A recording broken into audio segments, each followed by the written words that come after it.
안녕하세요. 오랜만에 돌아온 선생입니다. 여러분 잘 지내셨나요? 오늘은 제가 인류학에 대해서 한번 강의를 해보려고 합니다. 오늘은 초기 인류, 즉 인간과 침팬지의 공통 조상, 그리고 초기 또 처음 인류보다 더 발달된 인류에 대해서 알아보려고 합니다. 자, 그래서 최초로 가장 오래된 인류 화석은 사헬란트로푸스 차덴시스라는 인류인데요. 이 인류는 차드에서 발견된 인류 화석이라 차덴시스라고 학명이 지어졌습니다. 그 다음에 사헬란트로푸스 차덴시스는 별명이 투마이라는 별명을 가지고 있었는데, 투마이는 라틴어로 삶의 희망이라는 뜻을 가지고 있었습니다.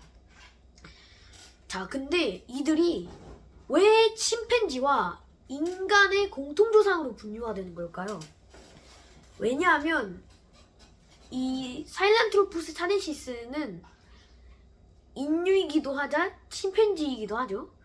그래서 대우두공이 있다는 게 증거입니다. 자, 그것은 무슨 뜻이냐면 사헬란트로푸스 차덴시스는 직립보행을 했다는 것입니다. 즉 두 발로 걸었다는 뜻이죠. 이게 사헬란트로푸스 차덴시스가 원시적인 인류인 이유가 될 수 있습니다. 그 다음에 사헬란트로푸스 차덴시스는 과일, 그 다음에 채소, 그 다음에 곤충 같은 것을 잡아먹었을 것으로 추정되고요. 내용량은 아직 침팬지와 비슷해서 300cc에서 400cc로 추정되고 있습니다. 그 다음에 사헬란트로푸스 차덴시스의 활동 시기는 700만 년 전에서 600만 년 전이었습니다. 자, 그러면은 이제 더 진화한 인류가 나오겠죠? 더 진화한 인류의 학명은 바로 오로린 속에 있는 투게네시스, 즉 오로린 투게네시스라고 불리는 고인류입니다. 오로린 투게네시스는 다리뼈에 근육이 남아있는 흔적을 보아서 직립보행했다는 증거를 삼을 수 있습니다. 뇌용량은 아직 침팬지와 비슷한 수준인 350cc에서 450cc로 추정되고요. 그 다음에 활동 시기는 580만 년 전부터 420만 년 전까지로 추정이 됩니다. 자, 그렇다면 이제 또 신종 인류가 나타났는데요. 바로 아르디피테쿠스 속에 있는 두 가지 종의 인류가 나타납니다.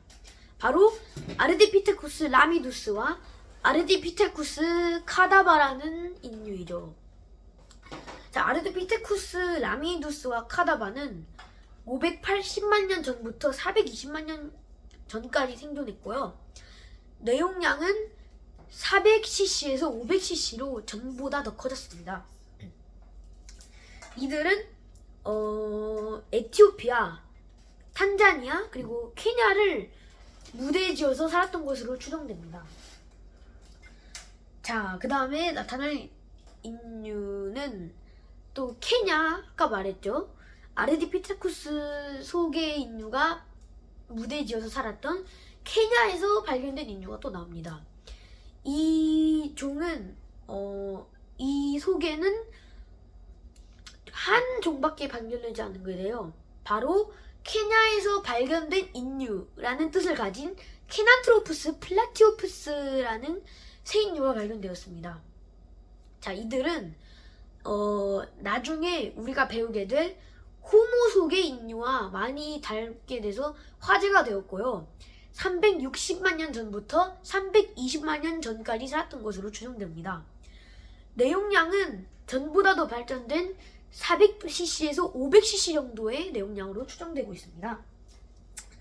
자, 이제 여러분이 많이 아실 오스트랄로피테쿠스 속에 대해서 공부해 보겠습니다. 자, 여러분, 혹시 친구들한테 너 엄청 바보 같다 라고 할 때 너 오스트랄로피테쿠스냐? 라는 말 많이 하죠? 이 오스트랄로피테쿠스가 바로 이 고인류에서 따온 이름입니다. 오스트랄로피테쿠스는 크게 네 가지 종으로 나뉘는데요. 오스트랄로피테쿠스 아파렌시스와 아나멘시스, 아프리카누스, 그 다음에 세디바 종으로 분류됩니다. 그 외에 오스트랄로피테쿠스 가르히와 바렐그 하자리가 있습니다. 자, 일단 여러분 혹시 루시 아시나요? 루시, 오스트랄로피테쿠스 아파렌시스의 한 종류인데요. 1974년에 그 발굴단 팀원들이 비틀즈의 루시 인 더 스카이 인 더 다이아몬드를 듣고 이 종의 인류를 루시라고 지었다고 합니다. 자, 또 이 이름에 딱 어울리는 딱 성별이 뭐죠? 여자죠. 자, 이 오스트랄로피테쿠스 아파렌시스 화석은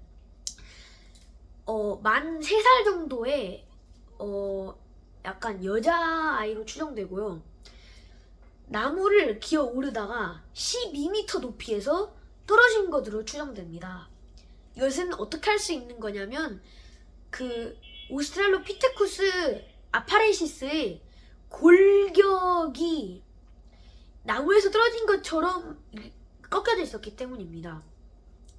오스트랄로피테쿠스 속의 뇌용량은 500cc에서 700cc 정도의 좀 더 진화한 인류의 뇌용량 크기가 되겠습니다. 자, 그 다음 오스트랄로피테쿠스 아나멘시스가 있고요.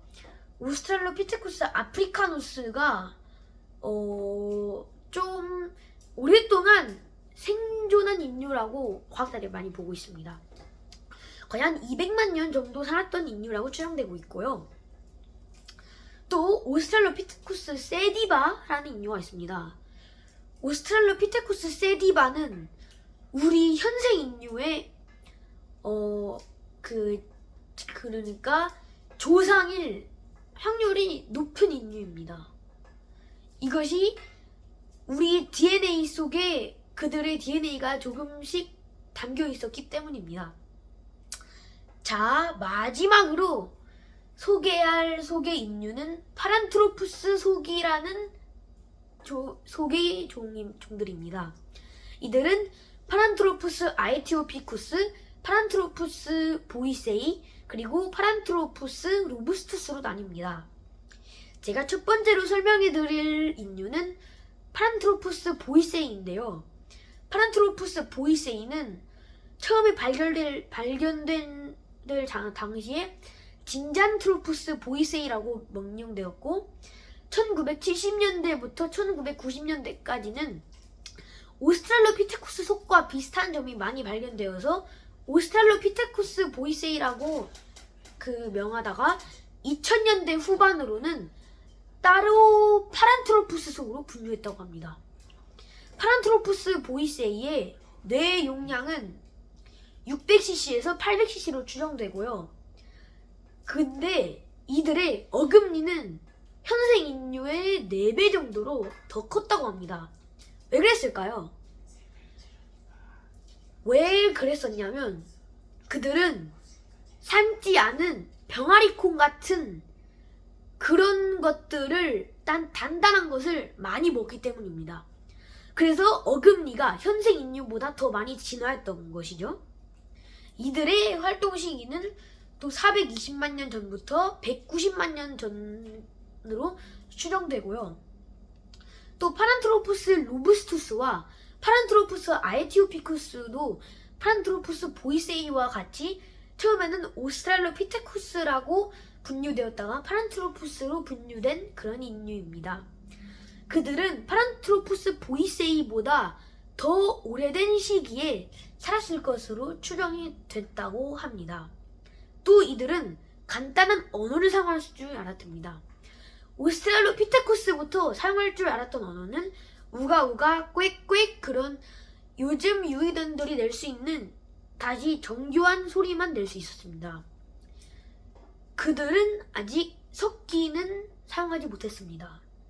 도구를 아직 사용하지 못했다는 뜻이죠. 자, 그러면은 나중에 우리가 배워볼 인류에는 어떤 변화가 일어날까요? 그것에 대해서는 다음 시간에 알아보도록 하겠습니다. 그러면은 오늘 수업을 마치겠습니다. 감사합니다. 안녕!